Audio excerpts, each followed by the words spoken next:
लुकीज में एनिमे के पार्ट 5 में आप सभी का स्वागत है। अगर अभी तक आपने पहले के पार्ट्स नहीं देखे तो लिंक आपको डिस्क्रिप्शन में मिल जाएगी, आप वहां से जाके देख सकते हैं। पिछले पार्ट में हम देख चुके हैं कि पार्क अपनी मॉम से अपनी न्यू बॉडी में रहकर मिलता है, लेकिन पार्क की मॉम उसे नहीं पहचानती। पार्क की लड़ाई नकल गैंग लीडर बॉस्को से हो जाती है और भाई बहुत खतरनाक लड़ाई होती है और पार्क बॉस्को को नॉकआउट करके हरा देता है। अब देखते हैं आगे की कहानी। हम फैशन क्लास के एक स्टूडेंट को देखते हैं जिसका नाम ली नम सू होता है और क्यारा होता है। मेरे जितना फैशन यहाँ कोई नहीं जानता और मेरे शूज वो तो सबसे अलग है। तभी पीछे से जी सियोंग और उसकी गैंग आती है और ली नम सू से कहती है, ओए तूने आज फिर से मेरे जैसे शूज पहन लिए यार, हम एक कपल की तरह लग रहे हैं। और जिन सियोंग ली नम सू को घूर कर देखने लगता है और भाई ली नम सू तो कांपने लग जाता है। तभी जिन सियोंग कहता है कि छोड़ो जाने दो इसे, जो पहनना चाहता है पहनने दो। और फिर ये छपरी मेरा मतलब ली नम सू अपने क्लास में जाता है और अपनी अंगूठियों को शॉफ करने लगता है। यस, सारी लड़कियां मुझे देख रही है, लेकिन पीछे से जे होंग आता है जिसने अपनी सारी उंगलियों में वही अंगूठी पहन रखी होती है और वो भी रियल की, इस नल्ले की तरह नहीं कि फेक पहन रखी है। और ली नम सू जे होंग को देखकर कहता है, ओ इसने तो सारी लिमिटेड एडिशन की रियल क्रोम हार्ट रिंग्स पहन रखी है और यहाँ तक कि इसकी वॉच भी लिमिटेड एडिशन की है जिसकी कीमत 200 मिलियन वॉन्स है। फिर जे होंग अपनी सीट पर जाकर बैठ जाता है और मी जिन जिन सियोंग से बोलती है, जे होंग हमेशा बेस्ट ब्रांड ही पहन कर आता है। और फिर जिन सियोंग बोलता है, हाँ भाई वो ऊपर से नीचे तक इतने महंगे ब्रांड पहनता है जिसे खरीदने की हम तो सोच भी नहीं सकते। और फिर एंट्री होती है पार्क ऑन सुक की और सारी लड़कियां भाई उसे मक्खी की तरह घेर लेती है और ये छपरी मेरा मतलब ली नम सू उसे देखकर जेलस होता है और कहता है, पार्क का बस फेस ही अच्छा है, तुमने कभी देखा है वो हमेशा एक ही शूज वियर करता है और उसका बैग भी कितना डर्टी हो रखा है, शायद वो सच में बहुत ज्यादा गरीब है। और ली नम सू की ये बात जे होंग सुन लेता है और भाई अब देखना कि जे होंग बंदा क्या करता है, ये सच में इंटरेस्टिंग होने वाला है। और फिर हमें बॉस्को भाई की गैंग दिखाई जाती है जो पार्क बिन जो से पूछ रहे होते हैं, क्या सच में बॉस्को भाई हार गए, क्या वो इसीलिए स्कूल नहीं आ रहे। तभी बॉस्को भाई का मैसेज आता है, मेरे फोन की स्क्रीन टूट गई है और टूटी हुई स्क्रीन से टाइप करते समय मेरे हाथों से खून निकल रहा है। और तभी तो बॉस्को भाई कुछ अजीब अजीब से मैसेज कर रहे होते हैं जो पार्क बिन जो को समझ नहीं आ रहे होते। और तभी सारे लोग उससे पूछते हैं कि बताओ बताओ हमें बॉस्को भाई क्या मैसेज कर रहे हैं, हमें भी बताओ। और भाई इस बंदे को खुद नहीं समझने आ रहे होते कि क्या मैसेज करता है बॉस्को भाई। और तभी ये सीरियस फेस बना के बोलता है कि अभी तक इस न्यू स्टूडेंट ने किसी को इस बारे में नहीं बताया, शायद उसके माइंड में कुछ चल रहा है, तो बस मेरा इंतजार करो और कुछ बड़े होने का वेट करो। और सारे के सारे लोग भाई हैरान हो जाते हैं।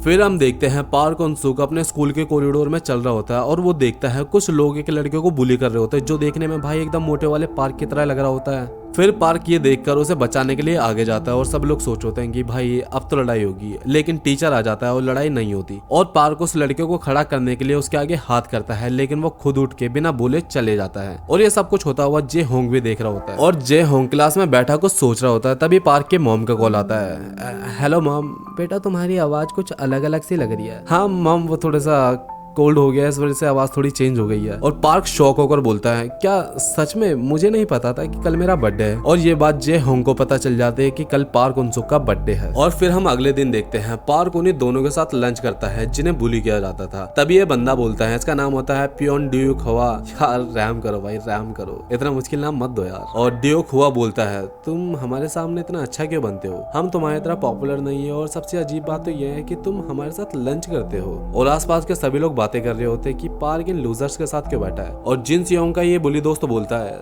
जिन तुम उन दोनों को भगाकर पार्क को यहाँ क्यों नहीं ले आते। और जिन सियोंग बोलता है, रहने दो, मुझे आजकल लोगों को बुली करने में ज्यादा मजा नहीं आता, अब ये ज्यादा कूल नहीं रहा। और भाई इस समय पता चलता है कि जिन सियोंग सुधर गया और मी जिन उसकी तरफ प्यारे से स्माइल करती है। और फिर सीन पार्क की तरफ शिफ्ट होता है और वो कहता है, क्या तुम मेरे साथ लंच नहीं करना चाहते? नहीं ऐसा नहीं है, मैं बस जानना चाहता हूँ कि तुम हमारे साथ इतने अच्छे क्यों हो। और पार्क को उसकी मॉम की बात याद आती है, बेटा पार्क के साथ हमेशा रहना, उसे तुम्हारी जरूरत है। और पार्क ड्यूक हुआ से बोलता है, क्योंकि तुम बिल्कुल मेरी तरह हो। और ड्यूक हुआ गुस्से में बोलता है, भला मैं कहाँ से तुम्हारी तरह हूँ, ना मैं तुम्हारी तरह हैंडसम हूँ और मेरी फैमिली भी बहुत गरीब है। हाँ मेरी भी, पार्क बोलता है। और जे होंग ये बातें सुन रहा होता है। और फिर शाम के समय बड़ नकल गैंग के ये बंदे पार्क का स्कूल के बाहर इंतजार कर रहे होते हैं और बोलते हैं, बॉस को भाई पता नहीं कब तक एक्शन लेंगे, हम बड़ नकल गैंग के ऐसे बेइज्जती नहीं करवा सकते, हमें ही उस न्यू स्टूडेंट को सबक सिखाना होगा। फिर हम देखते हैं रास्ते में पार्क को कोई रोकता है और वो बंदा जे होंग होता है और वो उसके सामने एक बैग रखता है जिसके ऊपर हैप्पी बर्थडे लिखा होता है। हे तुम्हें कैसे पता कि आज मेरा बर्थडे है? लेकिन हमारा जे होंग भाई तो हमेशा की तरह कुछ नहीं बोलता और चुपचाप अपनी कार में बैठ के चले जाता है। और गाड़ी जाने के बाद हम देखते हैं वह 15-20 बैग और होते हैं जिनके अंदर लग्जरी क्लोथ, शूज, वॉचेस होती है। और हम देखते हैं किसी ने बर्नकल गैंग के तो पहले से ही बैंड बजा दी और ये बर्नकल गैंग के बंदे बोल रहे होते हैं हम उस येलो बाल वाले लड़के को छोड़ेंगे नहीं। इसका मतलब ये होता है कि जेहोंग ने इनकी पिटाई की है। और इस समय पता चलता है कि जेहोंग दिल का अच्छा तो है ही, साथ में भाई बंदा काफी स्ट्रॉन्ग भी है। और अगली सुबह हम देखते हैं कि ये छपरी मेरा मतलब ली नम सूम प्लान बना रहा होता है। तो याद रखना जैसे ही पार्क क्लास में आएगा हमें उसके कपड़ों के ब्रांड के बारे में पूछना है और सभी लड़कियों के सामने उसकी बेइज्जती हो जाएगी। तभी पार्क क्लास में एंटर होता है और ये छपरी उसकी बेइज्जती करने के लिए तैयार हो रहा होता है। और वो देखता है हमारा पार्क तो भाई ऊपर से नीचे तक लग्जरी ब्रांड्स पहने होता है, बेलमैन का कोट, गिवेंची का रूड व्हीलर का बैग, वैलेंटाइन के शूज और ऊपर से नीचे तक लग्जरी क्लोथ्स पहन रखे होते हैं। और ये देखकर ये छपरी हैरान हो जाता है और सब पूछते हैं कि ये तुम्हें किसने दिया, ये तुमने कहाँ से खरीदे। अरे नहीं नहीं ये सब तो,